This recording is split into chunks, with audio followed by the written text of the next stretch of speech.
Okay, so welcome everybody to the first presentation in our Week with the Arts. I'm really excited. I got to preview some of the content on the presentations yesterday, and they're all going to be really great. So of course, we're kicking off the week with a big one. This is Chic with Joe Munroe. And before we introduce him to speak tonight, I'd like to go through some of our thank yous. Starting with thank you to all of you and our guests this week who are participating in our Week with the Arts. We have around 160 pass holders who are going to enjoy the different things that are happening this week. We'll be doing 125 takeout gourmet meals on Saturday. And so we're looking for a really, really fun week. I'd like to also thank our speakers, backing up a little bit, starting with Joe for taking the time to prepare their presentations for us, and for being generous enough to share their expertise. It's incredible to really see and learn from the talent that we have in our community. You also see a picture on your screen of our auction. Our auction is, again, really awesome this year. It features around 70 works of art and other special items like this handmade bench here, some jewelry. It's just a really great range of work, and the pictures online are a great reference, but they don't do it justice. So if you have the chance, be sure to come into Gadsden Arts to see the auction in person. You really get a feel for these things. So thank you to our artists who are in the auction and to our item donors. And special thank you to our sponsors. We have dedicated sponsors year after year who support our Week with the Arts.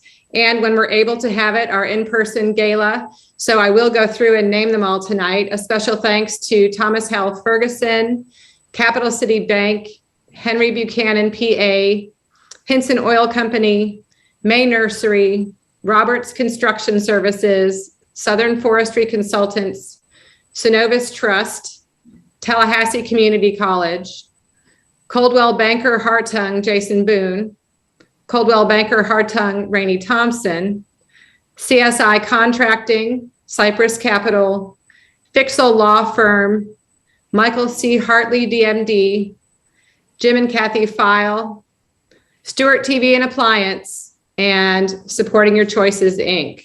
Really appreciate all of this support this week. And now to introduce our presenter, Joe Munroe. Joe is a sixth-generation Floridian, tracing his roots to Spanish Florida and his ancestors' homestead in the Little River survey of the Forbes Purchase.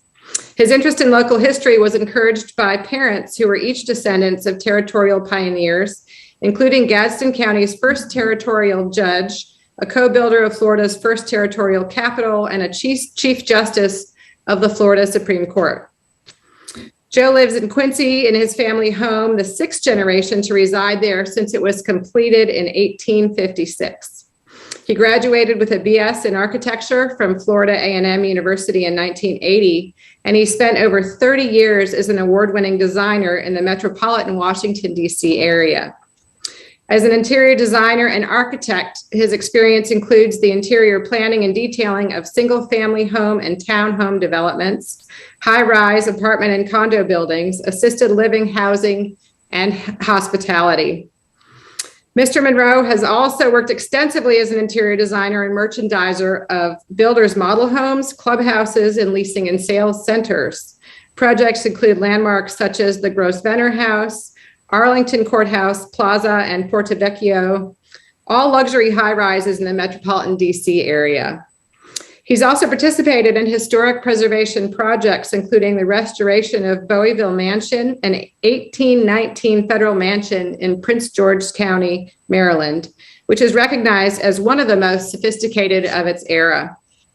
Joe's work has appeared in the Tallahassee Democrat, Washington Spaces, the Washington Post, and other publications. He's the co-author of Images of America, Gadsden County, published in 2012 by Arcadia Publishing, and also served as executive director of Quincy Main Street to encourage economic vitality and historic preservation within our downtown. Joe fully credits his passion for design with his great good fortune of having been born and raised in the beautiful, historic Quincy, his hometown. Welcome, Joe. Thank you. Thank you, Grace. Well, I'm happy everybody is here, and I guess I'll start us off by saying that I spent a career as a designer, but I also have been a collector all of my life, and I grew up around old things, and my mother loved, as she called it, prowling to look for old things. And we're going to start off with this collection, which is in my parlor. I'll say this, I actually bought the case piece we're looking at. It's a china cabinet. It's mid-19th century, probably maybe around 1840. It's American Empire. And I think of it as a transitional piece because the upper part of it is a Chinese Chippendale fretwork in the panes of glass. And the bottom part is, to me, more Empire. But it houses a collection that I did not have before 10 years ago. The majority of the objects we're looking at are objects that a close friend of mine pursued as his passion. These things were not even on my radar. But Bob was always buying for a very old house, even though he lived in an apartment. And these objects are Bob's collection in a very old house, just probably what he intended. We can go to the next slide. Inside, as you can see, it's a mix mash of, a term might be gobbledygook, but a lot of it is, it's 19th century. There are a few 18th century pieces in here. At the very bottom of the shelf there's a man and a woman to the far right and far left. I believe they're Derby and they're English, and they're probably maybe around 1780. Some of these other pieces we're going to get into, but this is my friend's, the bulk of this is my friend's collection. And I've added a few pieces, but nothing like the quantity that you're looking at right now. Go to the next one. Okay, one of my friend's interests is a form of Art Nouveau design. Art Nouveau was a design movement at the end of the 19th century, and it went into the 20th century, but I don't think it lasted for more than at the max 20 years. And every country had a different version of Art Nouveau. And what Bob collected was a form of Art Nouveau called Teplitz, and it was common to the region between Austria and the Czech Republic, what was Czechoslovakia. And it's very identifiable once you look it up. It's got all the sensuality of Art Nouveau, the flowing lines and things. And in this particular case, there was a fascination with bust of women. And the colorway we're looking at is one of many colorways, but invariably there were just countless busts made in this kind of format, all different. And it's very sensual because if you look at her chest, her breasts are pretty well prominent. And that is another form or another expression of the Teplitz Art Nouveau. These two were also part of Bob's collection. There seems to have been a fascination with what they termed colonial garb, the first quarter of the 19th century, and these things were made in the last quarter of the 19th century. We're not certain, but these could have been lamps. I'm estimating if they're probably from right around 1903 or so. And it's obviously a pair, but it's two women. It's not a man and a woman, it's two women. And one of the women is holding a letter, and the other woman in her dress is looking very coy. They're very playful with each other, and they are the figures are leaning against these tree trunks, which are decorated with a form of porcelain called bocage.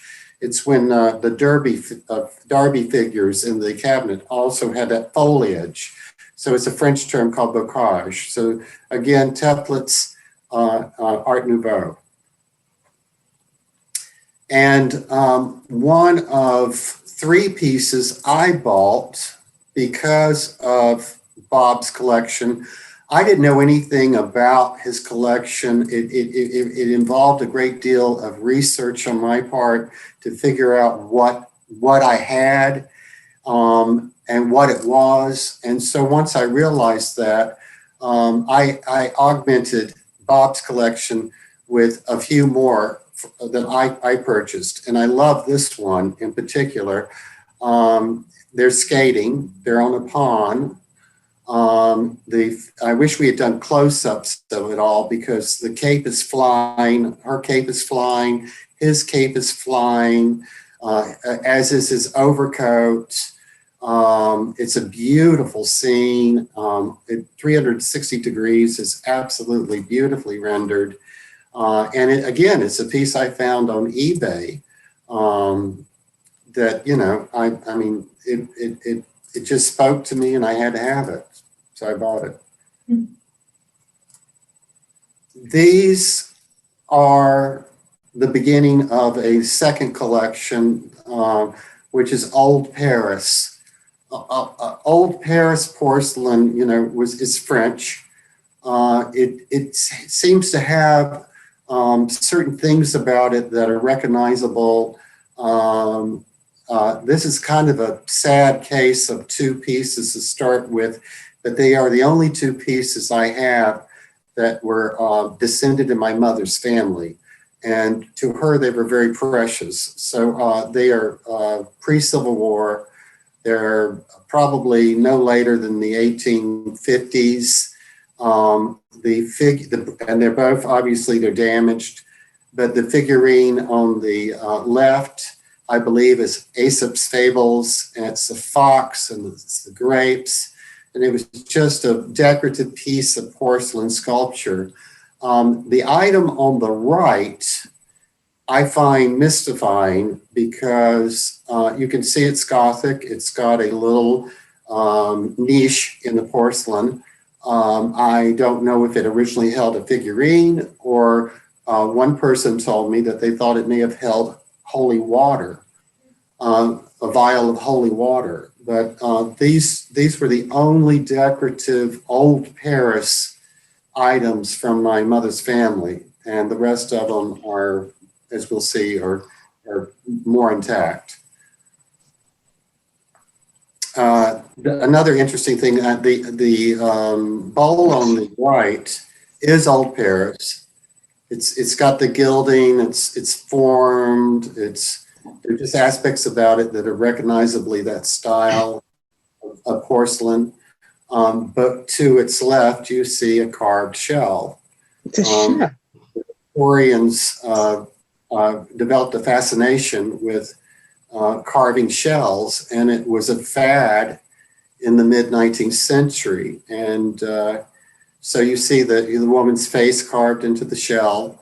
And then in the bowl itself, I have a couple of other shells, not quite made the same, not carved like that quite, but it's still, to me, it's a small collection. These are definitely Old Paris, and you know, in the mid-19th century, Sir Walter Scott, who wrote all about medieval times and chivalry and things like that, had a huge impact. And he also had a huge impact on decorative arts, because if you look at the two hand-painted scenes in both of these vases, you'll see something that's reminiscent of, you know, the court of King Arthur, a very Walter Scott, mid-19th century romantic fascination. And then the forms themselves, again, I identify this as Old Paris. They are a pair, and they're distinctive in that respect. This is absolutely magnificent. It is a piece that belonged to my friend Bob. I had always suspected that it was part of a set, which would be referred to as garniture, where it would have been had two flanking pieces. And I just recently, in the past week, saw a set just very similar, not identical, but similar, where the two flanking pieces were candlesticks of couples looking around the candlestick across to each other. So this piece, this specific piece, this vase, would have been the center of a three-piece set. It may have been intended to sit on a mantle. The white part, the figurines, the woman is holding a rose, the man is holding a nest with bird eggs. That the two figures are referred to as Parian. They're white, all white, they're not painted. But behind them, you have a hand-painted scene, which really elevates this. A lot of Old Paris was done in the 19th century, and people from every economic class would buy it. But this was a very, very, very expensive piece in its day. And like so many of the things that my friend Bob collected, it had been turned into a lamp.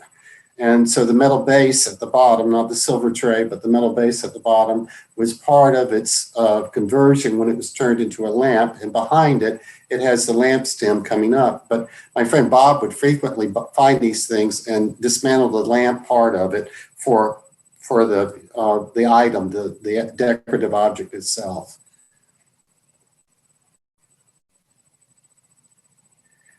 These are great examples of Old Paris. It's actually the same vase, but it's referred to as a bridal vase or a spill vase. You can see with the floral that's in it, that I put in it, that it's spilling over the sides. This was a very, very, very common form of Old Paris. And again, this is one of those things that you would see in, a middle-class home as well as an upper-class home. It was a very strong decorative element of the 19th century. And this particular one is probably about 16 inches tall, making it very large. And again, it may have been part of a three-part set. It may have been a garniture. But again, as you look at it, it's hand-painted on the back with the tulip. The bouquet on the front is hand-painted, and invariably they're gilded, as this one is maintained and actually retained most of its gilding. And these kind of diverge from what I've been showing, the Old Paris. These are kind of modeled, the two figurines, the reclining figurines, and in fact the figurine in the back are modeled after Meissen. And Meissen was doing porcelain in the 18th century. But in some cases, molds were kept, and these continued to be made throughout into the 19th century.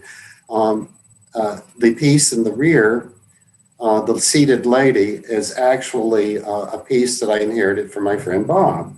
I'm mystified about its purpose. It could have been a small vase. I would have thought that it was a part of a set. There may have been multiple sets, and this may have been used to decorate a dinner table. The two, I've always speculated on it. I've never been able to find anything even similar, but I also bought off of, I believe it was eBay, I bought the two reclining figures in the front. They are salts. Both of them are meant to have spoons in the saucer. Another possible use of them would have been mincemeats. But you would have seen this at a dinner table, strategically placed with little spoons for the guests to salt their food. I think they're Meissen knockoffs. I think they're German, but I found them very appealing. And of course, I got to go back to this. I never collected any of this style of decorative art ever prior to my friend's passing and my subsequent inheritance of a lot of his items. And so it made me deeply interested in what they were. And I live in a house where they work. That's, do we have another? This is the last This is it. Okay, well, so I think I'll end on that note. Mm-hmm. And let's go to commercial. Well, I'm going to be the commercial. Joe, I love looking at these pieces. And I have to say, there's one in the lamp with the landscape in the background that was just fascinating to me, and reminded me that we have so many beautiful landscapes in our auction right now. This piece right here you see is by Chuck Manning. And it is a really beautiful, very intimate oil painting of Cedar Key Beach. And, again, like Grace said, the pictures just really don't do them justice. If you can see these in person at the museum, the texture that you see in the palm tree, the graininess of the sand, it's really quite beautiful, and really just makes me think about the nice warm beach where I think we'd all like to be right now with this nice cold snap we've been having. So the next one I'd love to highlight is a piece by Brenda Francis called Bench at Waverly Pond. And Brenda is one of our Artist Guild members. She's been in the Guild for quite some time. And I just love this piece because it's kind of making you think of how summer is slowly receding into autumn. And you see the beautiful fall colors along with our Florida palm trees. And it's really just kind of a fun reminder that even in Florida, we don't have that much of an autumn. But I do kind of want to just sit there and relax in that beautiful spot. And Waverly Pond is definitely a place that many of us in Tallahassee recognize and is a familiar spot. So it's another nice oil painting. And this is one of the few sculptures we have in the auction. It's actually a wood-turned vase by Glenn Spoonholtz. It's a camphor vase. It's made of camphor. Which is an invasive species, I realized, but it makes a beautiful vase.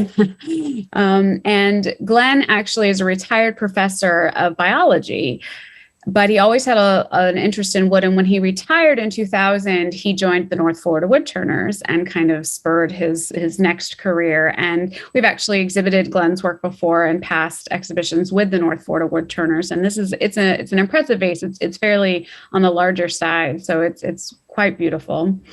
And our next one, this is an interesting painting by Natalia Andreeva. Natalia is actually exhibiting with us right now. She has a couple of pieces in the Munroe Family Community Gallery as part of In Real Time.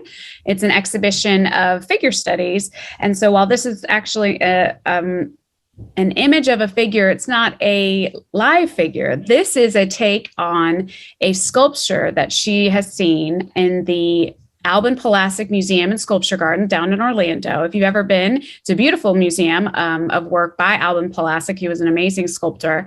And his work was called Painting Pan, and it's in their garden, and it's inspired by this. And so it's kind of her abstract take on it. She has a very impressionistic style, and the colors just really remind you of a garden. And it's really quite a unique take on that image.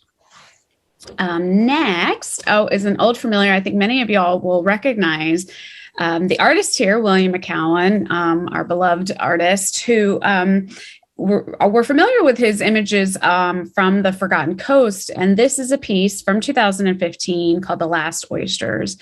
And William Hughes said he actually had the opportunity to visit with this oyster man in East Point, as he came in with a very poor harvest. As you can see, there's not much there. And little did he know, in the coming years, oyster harvesting would actually be completely banned for the next 5 years, which I thought was really interesting. So it's just kind of an interesting snapshot in time of a familiar image. And lastly, just one more painting to look at. This is a painting by James Thigpen. He's also been a member of my Artist Guild for quite some time, lives here in Quincy. And it's called Homer Spit Boats Harbor. So this is not a local scene. This is actually a harbor in Alaska. And I love it because you can almost hear the waves chopping on the sailboats, and it really transports us to a chilly afternoon in Alaska with the colorful sailboats and the dreamy waters and this kind of muted pastel color of puffy clouds. So it's really quite beautiful. And I don't want to take too much time away, but I am going to send you all a link in the chat. That is to vote for your People's Choice of the auction. The winners of our People's Choice Awards get cash prizes, and I will be announcing them Thursday evening for my curator's cocktail. And so I hope to see you all there. And I'm going to turn it back to Joe. Thank you. Well, there was a tag called Cheap Chic, and I guess this probably is the best example of where I started with Cheap Chic. When I moved to Washington 40 years ago, I fell in with a group of friends who, for the most part, were either antique dealers or they were antique pickers. And pickers, if you watch American Pickers, those are the people that go out, they find the objects, and they may turn around and sell them to an antique dealer. Or in the case of some of my friends, they were dealers, so they were both finding their stuff and selling it. And so that very first job I had, I made $13,000 a year. And that should tell you that my budget was cheap when it came to anything I wanted to get. So some of these objects I bought close to 40 years ago, but not the cupboard, and we'll start with the cupboard. The cupboard is a Welsh cupboard. It's a style of cupboard. It's English or Welsh, I guess. This particular one came from a model home outlet where I worked. I bought it in two separate pieces. I bought the base first. I know I didn't pay more than maybe $75 for the base. And then I bought the top a week or two later because the man that ran the store had separated them and didn't realize that they went together. So that didn't cost very much money, but it houses a collection of art pottery that I started accumulating, and other types I started accumulating, like I said, almost 40 years ago. I just have to say the birdhouse also on the top, that came from a model home outlet store as well. And the cupboard is handmade. We can go on. Okay, this is a closer up of the collection. It's mixed up. There are some interesting things in with it. There were things that were in my family home when I came home. There's a big element of what I would call dime store pottery. But the neoclassical figures that you see, the amphora type figures, or I'm talking about shapes of the pottery, the more classical shape, those were what I collected and what I focused on when I moved to Washington.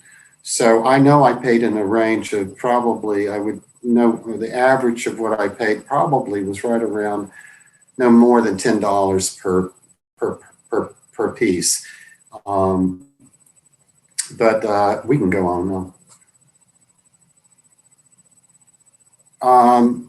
Again, these were pieces that I bought in Washington, D.C. I had friends that had these stores up and down 18th Street in the Adams Morgan section of D.C. And I used to go down there. I would get up early in the morning. I would go down there.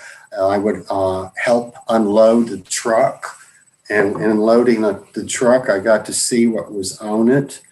And, I'm talking about earlier, we were talking about templates, Art Nouveau. Well, Art Nouveau was just one decorative style or fad or style rather that took place. You also had Mission and you had Craftsman. And Craftsman was a movement to go back to hand-thrown objects, handmade objects. But then it was a lot less expensive to use molds and have these things made out of molds. You can see I was lucky. I got the three sets of pairs of vases. They're in this matte green, which was a very popular color, I would say again, at anywhere from about 1900 through about 1915 or so. The one urn to the far right in the foreground, it's molded with a leaf on it, which is, it's a mold. It's not an impression or anything like that. The two in the back are probably about, I would say, again, close to 16 inches high, and the others are more like 12 inches high. And then, some of them I have the original tag, and that's the inventory tag of, again, the bottom of it shows the age. It's been around for a long time, but I found them fascinating. I loved them. Go into the next one. Again, falling into that shape, that classic shape and variations of that classic shape. These were also pieces that I added to that initial collection. The one on the far right, it may be Asian, it's metal. It's been given that finish, that patina on it by hand and fired, but it's a metal vase, which is why I think it may be Asian. I'm not an expert at everything I buy, but, I buy what I like. And, that's the key to anybody collecting anything is buying what you like. So again, I've said that's unique. It's the only metal piece I have in my collection. The green urn in the background with the collar, that's German. I'm not sure what art movement it may be a part of. I mean, I think it's between the wars. I think it's between World War I and World War II. Again, a unique finish on it. And then the two in the front, I suspect they must have come from maybe the same factory. They're both fired, they're ceramic with the fired glazes melting on them. The one in the back is matte. The one on the far right, again, it's a metal fired object. But again, these were all part of that kind of art. I started with the art pottery, and anything I felt that worked with it, that I was attracted to, I added to it. Now, this is dime store pottery. This is what you could have gone into LaCroix's and found it anywhere from the 20s through the 50s.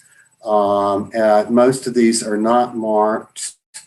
That could mean that they could be from a wide variety of manufacturers. They could be McCoy, they could be USA, they could be Hager, and just unmarked.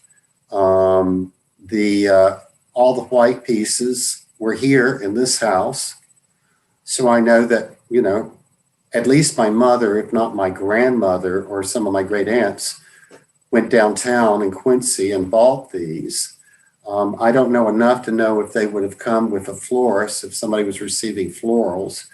The blue piece in the background, that also was in this house. It's very unusual. It's very Art Deco, and you can't see it, but it continues tapering down with those rings. I found and I don't know what the floral is. I guess it's lily, the yellow piece. I found that at Quincy Walmart for Quincy Walmart. I found it at Quincy Goodwill for about $6, and that was fairly recently. That's been the past year, and it worked with my overall collection. I liked it. I thought I could fit it in, and indeed it does work. And then in the front, you have more of the novelty items. The one on the far right, that is Roseville, and that's signed. I don't know what series from Roseville it is. And then the kind of orchid basket in the front, and the little brown geometric pot to the left. Those are the sort of things you could have found them at McCroy's or any five and dime in America, in the mid-century America and prior. And mixed in with those are the animals. They are unmarked. I love the bullfrog that's in the background on the left. He actually came from Miss Kitty Farr's house, who lived next door to my parents here on Jackson Street. I remember him from my childhood. And this turtle, which is on the far right in the background, that's just something I found around. I was like, okay, I'm thinking of sets. And the turtle balances the bullfrog to me. And then up in DC, I found, I believe, the kitschy alligator ashtray that's on the left in the front. And again, in some junk store down here, it could have been a Goodwill, or it could have been a number one of secondhand stores. I pop in. I found him locally, and then the mud figure in the middle, that came from the model home outlet store, and I just like him, and he's got Zen feeling about him, and he's with the animals. Among my other interests, I'm attracted to tiles. Again, going with the frog motif, the tile on the far left is French. Again, I think it's turn of the century. I think it's got a little bit of the French Art Nouveau feel to it as well. The two ceramic tiles that are matching at the very top, I don't know if they're English or if they're American. I just thought they were very attractive. And these were the sort of things that would have decorated a Victorian/Edwardian mantle, very popular in the late 19th century and the early 20th century, very popular to use around fireplaces. And then, the kind of Greek, the Greek guy, he's just black. And, and I thought he worked with them. And, the middle tile, it's nothing, there's nothing old about it. I just liked it. And it's probably something that was new maybe 20 years ago. But the shell on the very bottom, that came from an old Victorian house in Quincy. And again, I'm pretty sure it was used to decorate a fire surround because it was very popular back then. This kind of, I don't have a huge basket collection, but I do have a basket collection, but I don't have a lot of it. And what I have was my mother's. So these two baskets are probably about 4 to 5 inches across. They're not very big. They're very tiny. They remind me a lot of my mother because she taught school and 5th grade, and she loved teaching kids botany and how animals and insects lived. And so there's a dirt dauber's nest in one of them, and then you can see the wasp's nest in the other one. The one with the wasp's nest, the rump basket. It's called a rump basket because of the shape. My mother used to teach camp during the summer when she was in college at FSCW, and she would go to the Carolinas where they had, all these, I guess, I'm trying to remember, I think it's in North Carolina where she went. But the basket has this, it's too faded for me to read without a magnifying glass, but it's from an area in North Carolina, and I believe it cost her 15 cents. And one of my dealer friends who is very much into handmade work like this is just that it's a lot more valuable now than the 15 cents it cost in 1935.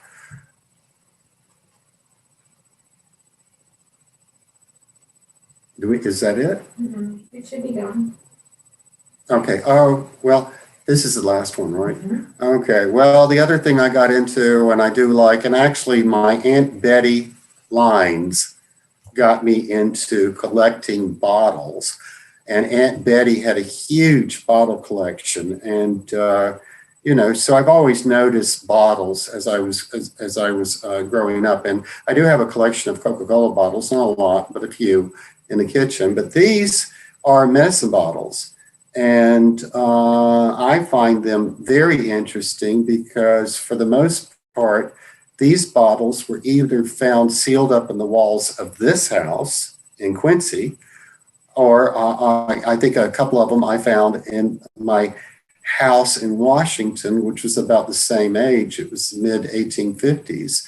You can see the Washington, D.C. Medicine bottle. It's emblazoned. The rest of them aren't. I think the bottle with the cork and the bottle with powder residue and maybe the one behind it were found in the walls of this house.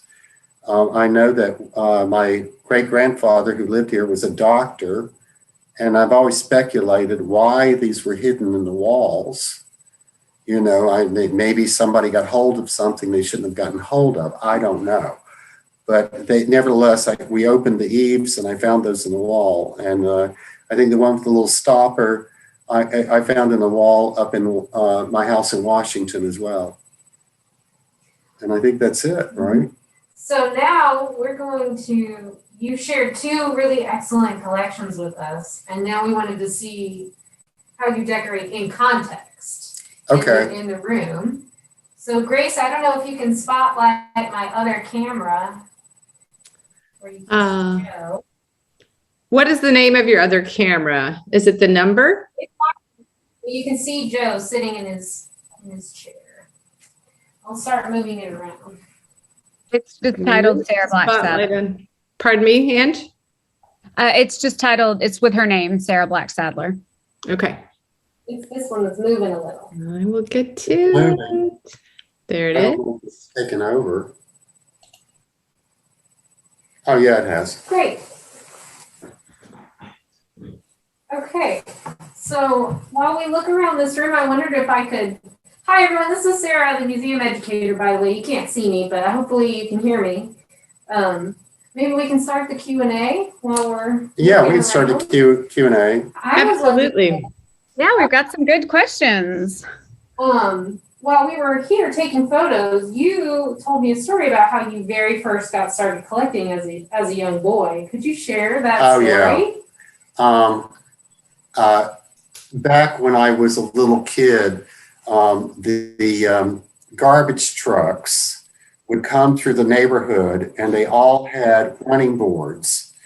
And my brother Tom and I realized very early on that if the garbage men, this is when they would go behind a house, get the garbage can, bring it back to the truck, empty it, and put the can back behind the house. And we would take advantage of the time that they were away, and we would run to the running boards. And if they had anything that we liked, we took it. So we stole the garbage men's garbage from the garbage men. But that's the first time I remember being interested in collecting. And past that, growing up, the number of houses that were being torn down in Quincy, I used to run I found a lot of things just roaming through houses that were being torn down. Mhm. Thank you. Thank you for sharing that. Okay. So do we have questions or? We do. So here's another one, Joe, from Carol Fiore. She said, you mentioned a model home outlet store. Where is it, and is it open to the public? Well, the model home outlet store is in Elk Ridge, Maryland, where I worked, I don't know, for 15 years almost. And it's unfortunately, it's in Elk Ridge, Maryland. Sorry. There are a lot in Destin, consignment shops in Destin that sell model home things. I see, when I've been down there, I've seen them down there. So here's another one from Cynthia. What do you know about the Greek tile, the male athlete?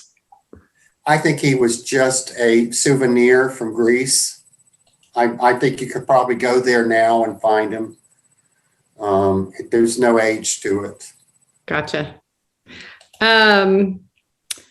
And from Patsy, what was your best Goodwill find in Quincy? My best Goodwill find in Quincy, I would have to say, is a Chevelle mirror. It's one of the mirrors that you stand and you're checking out your clothes, and it's usually on a stand, and it's fairly tall and on a stand. Well, there was one that was in the Quincy Goodwill that they had taken the mirror off the stand. So when you looked at it, you didn't necessarily know what you were looking at if you didn't know what you were looking at. And it's 1850s, it's rosewood, it's gorgeous. It was $75. I called a friend of mine here in Quincy and tried to talk her into buying it. And I'd send her pictures with the mirror apart from the stand, and she didn't understand it. And then the next morning I went like, what am I doing? And I went back and bought it. And in the meanwhile, it went from 75 to 100, but I'm happy I got it. So Joe, this question's from me. How you made an important point, which is you collect what you love. And what you've talked about tonight is amazing to me, because you go from these 17th and 18th century ceramic pieces with just incredible craftsmanship to modern day dime store finds, and you're appreciating this amazing design and everything. As you assemble collections, how do you use your collections? How do you feel that people can best use their collections? Well, again, it's like, you buy what you like. I hope to God I'm too much of a designer to turn into a hoarder, because I have realized that there is a finite amount of space, even in a big house. So, and you don't want to create a collection just for the sheer volume of creating a collection. You need to have your best pieces, what you really love the most, and and don't go overboard with it. In some cases, a collection might inspire, a room's decor, not just the furniture styling, like, when you saw the art Pottery, that all of that works better with a more relaxed atmosphere, I think. I don't think it works with a formal atmosphere at all. And, and the collection that I showed first, which I literally, I would say, fell into, but it works. It's right for that room. Room has a lot of French furniture in it. It's very formal. It's the most formal room in the entire house.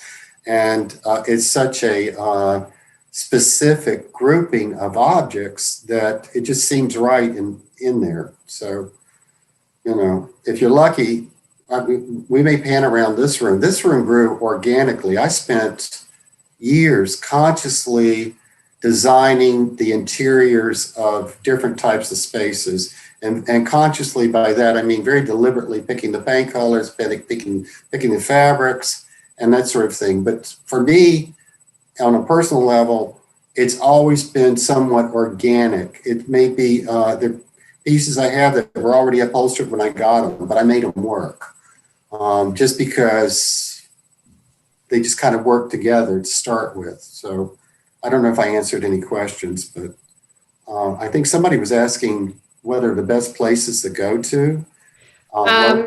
Carol was asking what are some of the best places to buy antiques in the North Florida area. And Crystal said we could have a model home store in Quincy. We think we know somebody. Yeah, well, Crystal, she sure does. You know, when I go junking, it's recreational. It's not. I mean, I can just. I love going through a place, even if I get nothing.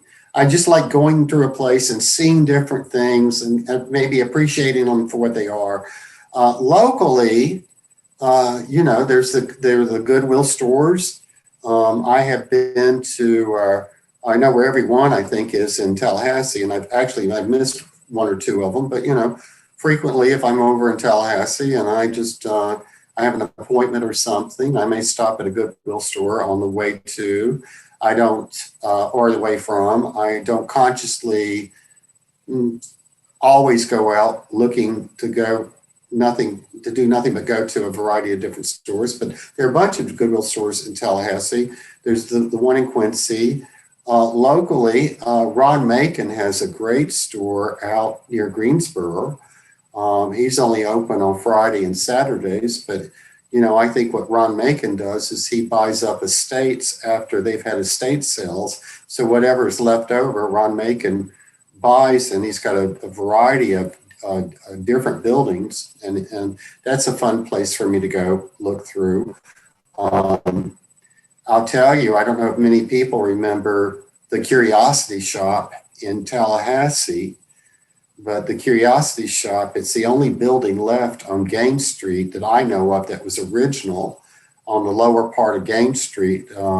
It was Mason's Curiosity Shop, and it was very much just a junk store with stuff all over the place. And you had, you know, really look if you were going to go. And Ron Macon has that same thing. You have to look if you're going to go and just look and see what he's got, because it's all over the place, and things come in and things go out. Destin, I love antiques on holiday in Destin. I bought a set of dining room chairs for French mid 19th century from them for $50 a chair, which was incredible to me. And Destin also has, I think they had Smith's, but I believe this is an antique store that was closing, I heard. And they have a lot of consignment shops. And you know, some of which definitely you can tell people have been buying up models, because Destin and that area, I guess they've had so much development that home furnishings come in and out. So those are the amazing. I have to say, Joe, I appreciate you sharing not only your collection, but your passion for collecting and your passion for beautiful things with us. It's really inspiring. And the way that you live with your collections, I think that's pretty magical, that they're part of your environment. To me, that's the mark of a true collector. You know, when you actually make them part of your everyday life. So thank you so much. Do you have any last thoughts to share with us? No, I mean, things have been flashing in and out of my head. Maybe we could just pan around this room real quick, if that's possible. I mean, absolutely. Let me see if I can. Please do that. Switch the spotlight here. Sarah, is that the correct one? You got it. Okay. We'll be able to see you. Yeah, and if there's anything that you want to ask me or about anything in here, but this is really me. This is stuff I found in junk stores. I found in the model home outlet. I bought off of eBay. Things that were given to me. There are things in here I've had over 30 years, almost 40 years for some of these objects. The painting is very old. That was from a model home outlet back in the 80s. Traditional interiors were marketed a lot, as were the urns on each side of that. You're panning down to a little Art Deco English bar, which is really cool. I'm going to open it real quick. When it opens, the bar slides out, and of course there's a tray. And this is a distinctively English, and the style is called Waterfall, but it's probably from the 30s. And it's something I bought between 35 years ago. The wing chair came from the model home outlet. It was ordered for a show house. Oh, and this, I'll show you all this. These came from the Quincy Goodwill. They came from the Quincy Goodwill. They're not old. They're from a company I used to specify from, Uttermost. They are made to look old. They're made to look like they're Victorian deep frames with probably late 18th century, early 19th century style prints, although I'm sure they're new. But if you look at it, they were $3.99 a piece. And I couldn't buy anything like this wholesale for $3.99 a piece. And then I've got another one over here that came from the Tallahassee, a store, Goodwill in Tallahassee. It's a 19th century print of Windsor Castle, and it was $9.99. So, these are things that I was attracted to, but, it goes back to buying things, acquiring things on a budget. I never lost that touch. So that's the story behind almost everything in this room. Sarah is flanked by two chairs that are Baker furniture. They came from a lobby. I don't know if you can pivot to see those or not.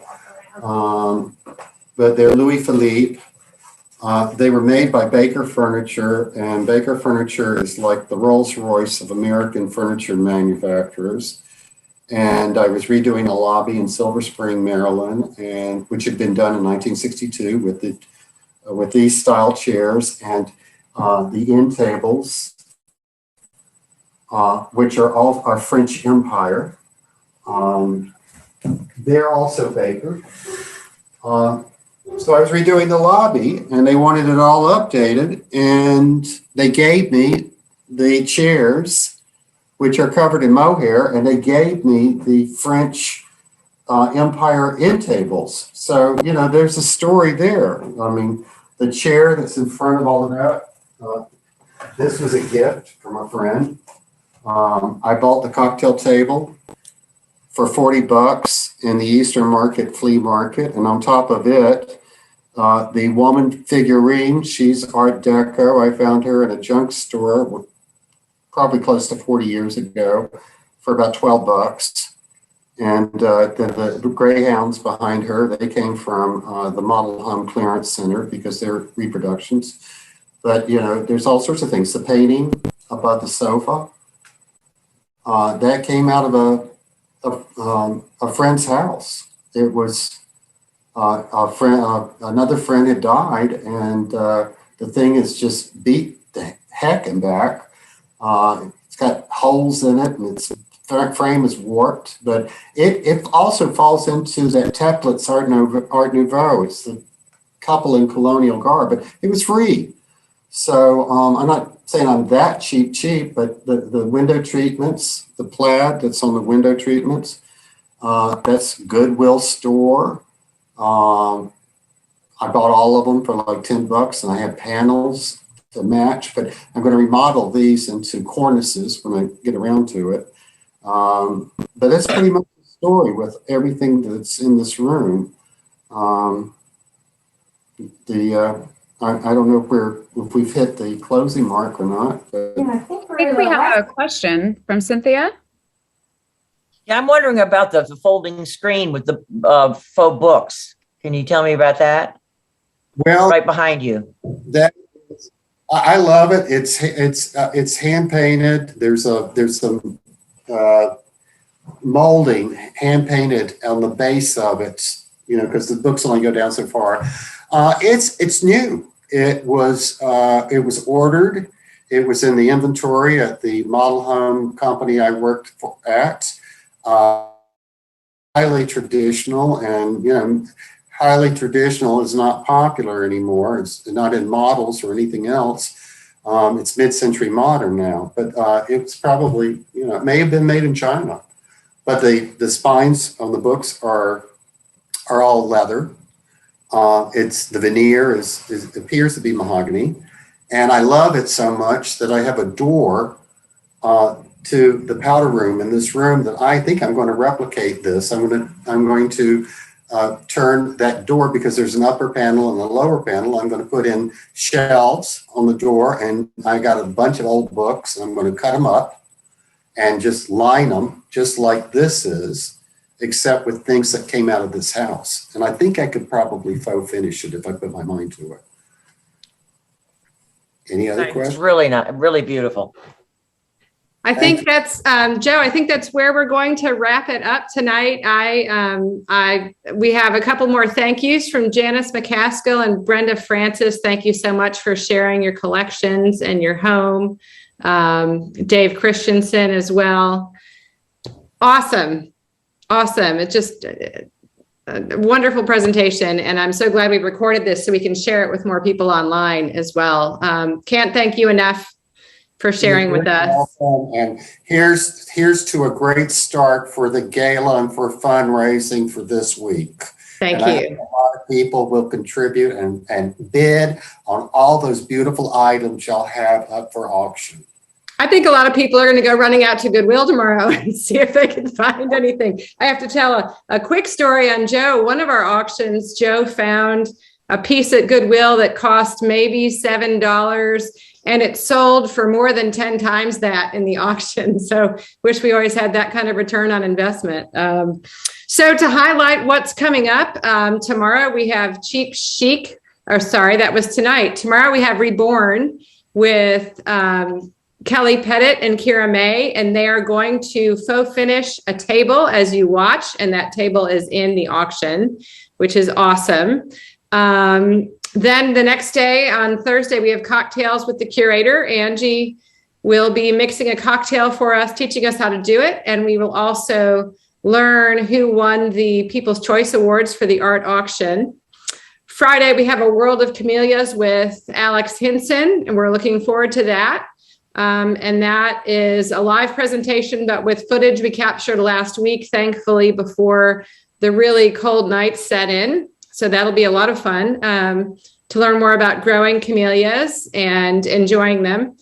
And then Saturday evening, we have the Gadsden Arts Game Show and Auction Finale. And I have to tell you, staff, we're doing a trial run with some of the game show today, and it's a lot of fun. So I really hope you'll join us for that. We have great prizes as well for our game show winners, and we will leave plenty of time for everyone to compete on those closing bids for the auction. And last comment was I started bidding today, and I've already been outbid on one item. So whoever you are, I'm going to keep bidding.